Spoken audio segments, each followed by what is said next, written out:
guys, what is up? It's Ariel. Welcome back to my channel. So today I'm really excited because I have a video that I wanted to do for a while. So I'm currently still at home right now and I wanted to do a little crafting video. I have gotten addicted to TikTok and I've been watching TikTok all the time, and I've seen people doing like a tie-dye and stuff on TikTok, and so I was like, that looks so fun. So I went to the store and I got some tie-dye equipment and I got some clothes that I want to tie-dye, and I'll be showing you guys the process of me doing that today. Also, if you really like this video and you want me to do more TikTok and DIYs in real life at home, give this video a thumbs up because I will do it. I have like nothing better to do. I'm stuck at home, I have online college, and besides that, my life is boring. With that said, I'm just gonna jump in, show you my tie-dyeing equipment that I picked up, and then also what I'm gonna tie-dye before I'm getting started. Quick haul of what I got.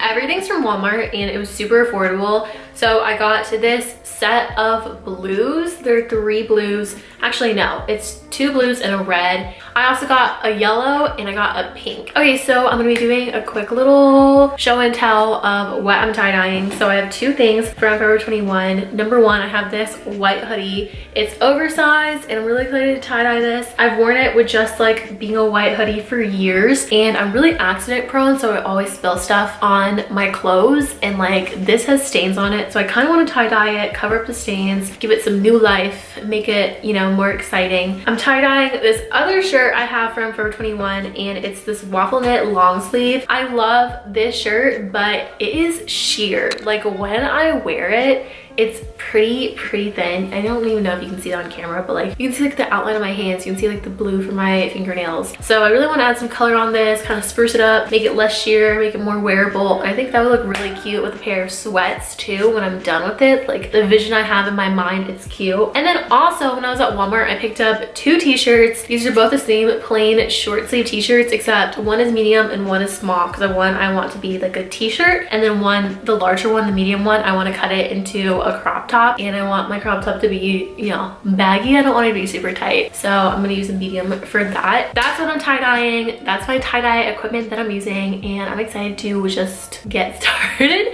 and start tie-dyeing. I'm kind of nervous, so let's just go ahead and jump right into tie-dyeing. Okay, so the first thing that I would do is cut my shirts. If it's echoey, I'm currently in the bathroom right now since it's a lot of space, a lot of light, but it's like super echoey in here.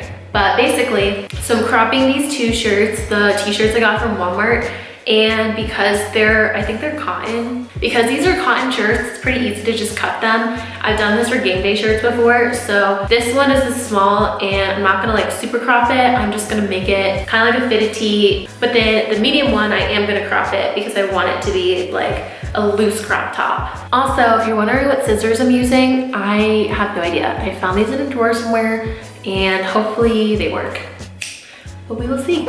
So I switched to voiceover since it's easier to explain what's going on, but basically for cutting your shirt, you're gonna mark where you want to cut, crop it straight across with a pair of scissors, and then to hide the crop marks or like the scissor marks on the bottom, pull your t-shirt so the parts where you cut rolls up. And I did the exact same thing for the sleeves on one of my shirts. I just cut them off straight across and I pulled them so it looked rolled and cute. I just cut off all the extra fabric from my t-shirts, and now I'm gonna go downstairs and I'm gonna start prepping my tie-dye, and then we're probably gonna go outside and do this, A, because it's really pretty out, but then B, my mom's gonna kill me if I get dye stained on her floor. So for my tie-dye kits, it was super easy because they kind of came pre-made. So I just put my gloves on and I filled up these bottles with water since there was dye powder already in it, and then I just shook it up to get it all ready. I just made my dye. I made all the colors. So I have my pink, my yellow, my red, my dark blue, and my light blue. Also have some rubber bands for sectioning off and like twisting my clothes, and then I have some gloves here. Currently it's like super windy outside. It's so windy, it's insane. So I decided to sit in my garage and do it in here instead. This is my little setup. I have a piece of cardboard on the ground. I have some rubber bands, my dye, and I'm gonna start off with my sweatshirt. So I know people normally do like cool patterns and stuff, but I think I'm just gonna scrunch it and see how that turns out. And then for this one, I know I want to do, I think I want to do pink and orange and red, and then have it be like pastel warm tones. First step in the tie-dyeing process, so you want to start scrunching your clothes. Basically just grab like fistfuls of clothes in your hands and then make it kind of like squiggly, I guess, and then tie it with a rubber band. I don't really understand this, I still don't, but you can kind of just do whatever and it looks good in the end. So this is what all my scrunch clothes looks like. And then I started tie-dyeing, but I made the mistake that I didn't make my clothes wet, so I filled up a little water squirt bottle and I just sprayed my clothes, and then after, it was so much easier to dye because the dye wasn't running off my fabric. And after I just put my dye kind of wherever, I just took some saran wrap and I just plastic wrapped everything, and then I left them on the side to chill. So I just finished tie-dyeing these 3 things and wrapping them up. I'm gonna let them sit for 6 to 8 hours as the instructions have told me, and then I'm gonna rinse them out and see what they look like, and I'll show you guys. Also, I'm not tie-dyeing this shirt yet because I wanna go get some more tie-dye since I ran out of dye, and I really wanna do like a pastel pink, green, and blue one for that one. I'm in my laundry room and it's been about, I think like 7, almost 8 hours. So I'm gonna start rinsing out some of my tie-dye so I can wash it. So basically you want to rinse out your tie-dye with cold water until it runs clear, so then you know that all the dye is out and it's ready to be washed. Like I just said, you rinse out your tie-dye until the water runs clear, and then I threw it in the wash, and you do this individually for each piece so the dye doesn't get mixed up together.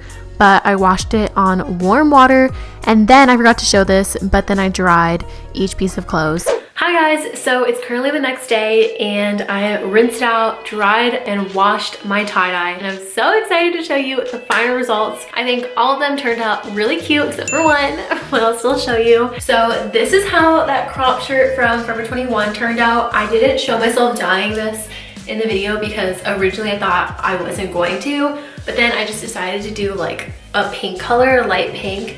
So this is how it turned out. I think it's so cute. Okay, so this is the second crop top that I made. I love this one. I think this one is so cute, and I really like how I cut it. I didn't cut the sleeves, but I just cut the bottom. When I washed it, it got like rolled up more and a little more boxy, and I think it's so cute.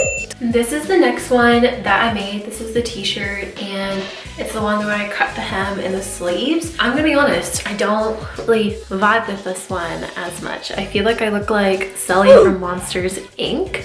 Yeah, I don't really know if this one is a favorite, but I still think it's cute, and it's not like super muddy, like the colors aren't super muddy. So I probably will wear this during the summer to like the pool and stuff, but I don't know if I'd wear this in like a fit because I don't really like it too much. The last thing that I made is this sweatshirt, which is literally my favorite, guys. It's so cute. I feel like a walking sunset, and I'm surprised it turned out like this, but like pink with the dark pink with the orange with the yellow.